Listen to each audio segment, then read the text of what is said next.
The good thing about it is that theater artists are, on the whole, very good at improvisation and very flexible and agile and able to adapt. The show must go on, right? What we've done is tried to actually leverage our current situation in order to learn something that maybe wasn't originally part of the class objectives. So for Acting 1, the students have started working on and are actually showing their final passes of monologues. So instead of working live on Zoom, they would record their performance and upload that to a private link on YouTube so that the whole class could then experience it and give feedback. And in doing so, what I think that they've also gained in the lemonade making of this are skills that will help them to self-tape for auditions for professional opportunities later on down the road, and a way to preserve really good work that we can then share with our community and department so that it doesn't feel like they're just working in a vacuum all the time.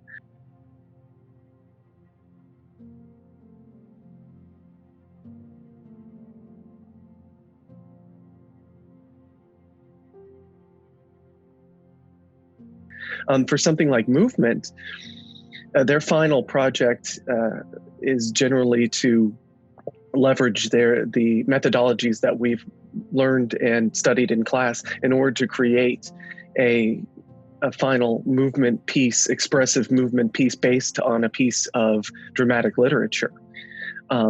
So what's happened is that they're no longer working in a large, professionally lit theater studio, and now they're working in their rooms or their basements, which is actually adding to a new layer of the storytelling, taking the things that we have around us and incorporating that into our storytelling and into our work. And the results are just, I find them compelling, fascinating, moving, but that's what we always do. So we're just getting a little bit better at using our webcams and using the things around us, but we're still essentially doing the things that we are trying to do in class. Giving feedback in my classes is so important, and the way that I've always framed it is I take some words off of the table. You're not allowed to say I like or I didn't like. You're not allowed to say good or bad.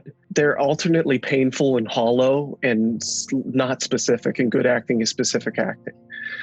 So I encourage students to look for little moments that surprised them or resonated with them, or even just the way a word was served, or even if they noticed something that they had never seen before in earlier iterations, and why did that stand out this time? And then constructively, I asked them okay, so what do you want more of now?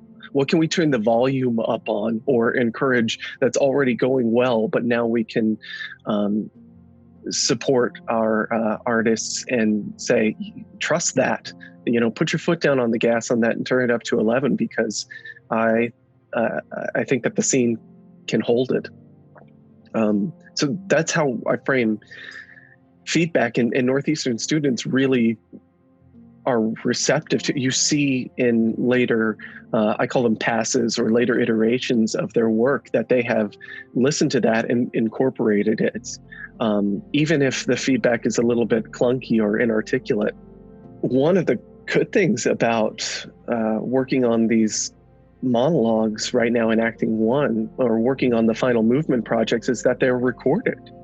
So instead of me furiously scribbling notes as something happens in the moment, which is great because that's full of life and there's an audience and energy to feed off of that way, this gives me time to actually pause, write something, go back, look at it, and do really detailed work with students that maybe sometimes a moment passes me by that I didn't catch, and hopefully a student will catch that and give that in their feedback.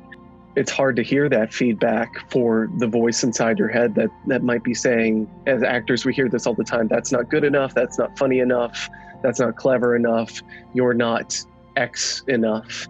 and sort of clearing out some of that clutter to hear, once again, what you can control and what you can't, um, and knowing that you are enough, and that acting is about making specific choices and then doing them, and not necessarily as much of about talent or beauty or these things that um, society, film and TV, celebrity have maybe deluded us into thinking. The other thing that's happened is because there's a chat bar there too, some of the students who just are normally a little bit more reserved and shy, instead of, and then I have students who are like immediately hand raised, I've got something for you. Some people have found new ways to give feedback. So some people give it verbally, and some people type something nicely into the chat, which is really helpful as well.